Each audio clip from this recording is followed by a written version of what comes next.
Dear colleagues, dear guests, we are happy to welcome you in Moscow at another meeting of the Moscow Format Consultations on Afghanistan. We attach great importance to the work of this mechanism and consider it as one of the most relevant ones from the point of view of elaborating a regional consensus and creating a shared understanding of further ways of development of the situation in Afghanistan and around it. The main unquestionable benefit of this format is that it unites Afghanistan with all neighboring countries without exceptions and other influential states of the region. We deplore the fact that this time our American colleagues chose not to participate in this event. We have noticed that it's the second time when the US is evading an extended Troika format meeting uniting the Russia, China, Pakistan. We hope that it has nothing to do with any problems, and perhaps one of the reasons is the fact that the special representatives of the United States on Afghanistan recently was replaced, and we hope that their readiness to work on Afghanistan remains, and the new special representative will join the further steps, including after this meeting, in the context of respecting the agreements that I hope will be reached today. Let me remind you that the Moscow format dates back to as early as 2017.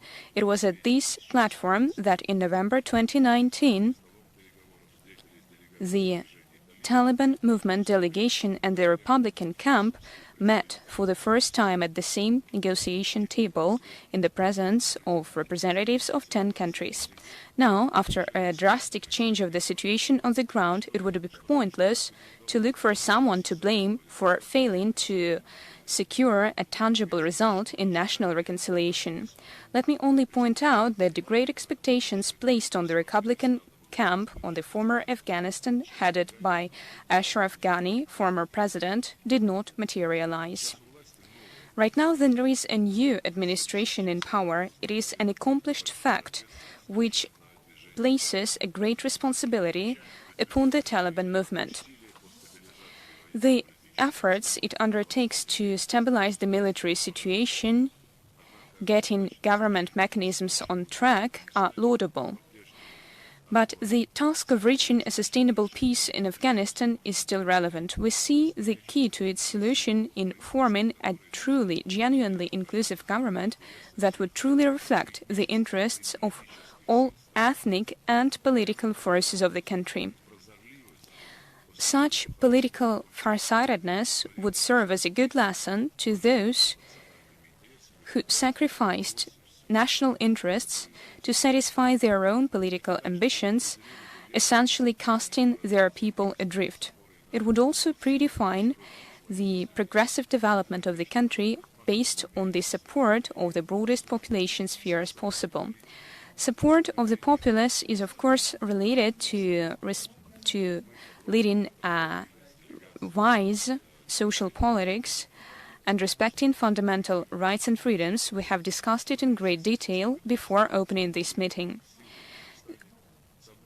On one hand, the new balance of forces in Afghanistan established after the 15th of August has no alternative in the foreseeable future. On the other hand, the lack of official recognition on the international arena, problems in the social, economic, and financial spheres, humanitarian challenges that the new authorities in Kabul are facing, show that the current situation in the country cannot be called stable yet.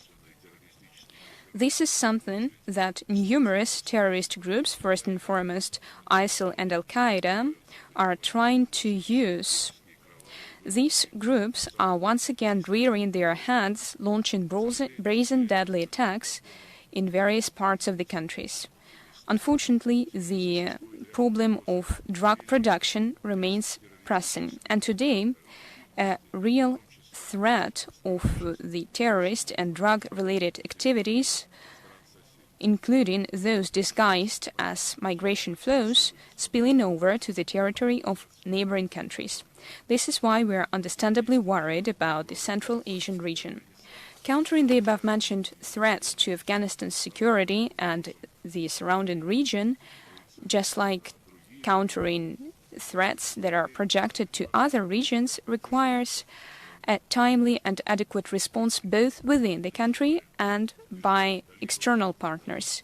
We call upon the Taliban movement, something we have just discussed with the distinguished delegation, to strictly abide by the policy aimed at preventing the use of Afghan territory against the interests of third countries, first and foremost of their neighboring countries, by anyone. In our turn, we intend to use the opportunities we have available, including under the United Nations Organization's SCO, Collective Security Treaty Organization, and other multilateral structures. Last month,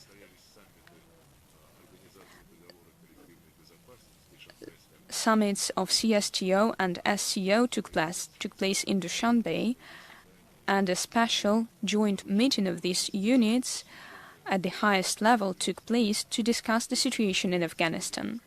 These events have shown the synergy of approaches of the members of CSTO and SCO to solving the existing problems. What matters is that both CSTO and SCO have a special mechanism created many years ago on interacting with Afghanistan and looking for ways to assist the stabilization of the situation in the country.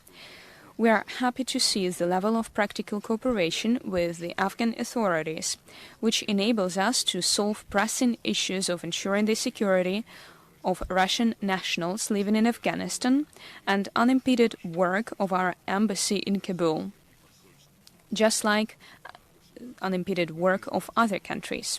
We are grateful to Afghanistan for their assistance to the work of Russian journalists who provide unbiased coverage of events in the country, as well as for their assistance to helping get Russian nationals who found themselves in Afghanistan during the transition of power back to Russia. We believe that we need to allow Afghan students that were accepted to Russian universities to continue their in-person learning. We're hoping to receive them in Russia quite soon. We will continue to build our business relations with Kabul in order to resolve pressing and urgent issues on our bilateral agenda.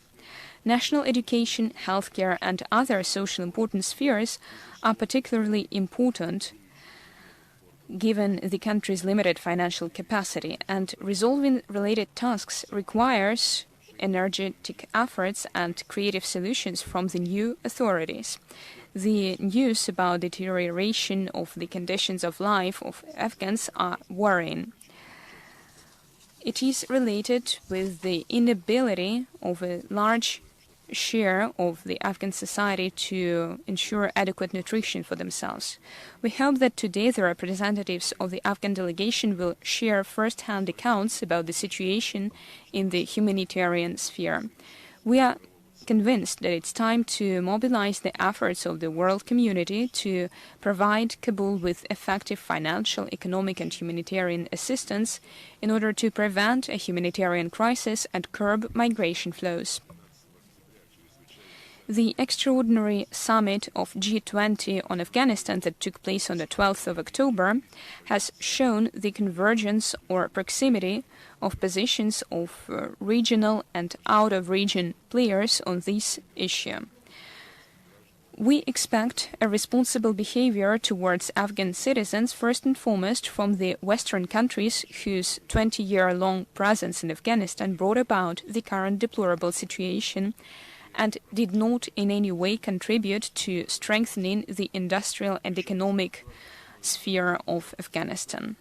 We believe that the West should not only provide traditional humanitarian assistance, but also assist in paying salaries to socially significant citizens of Afghanistan, including doctors, teachers, and so on. We believe that the central coordinating role in coordinating international efforts in Afghanistan should belong to the United Nations.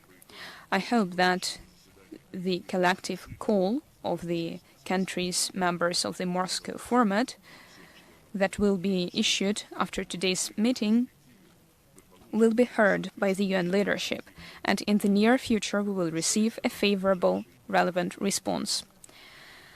On our part, we intend to send another shipment of humanitarian aid to the friendly Afghan people. Thank you for your attention, and I wish you a day of fruitful work.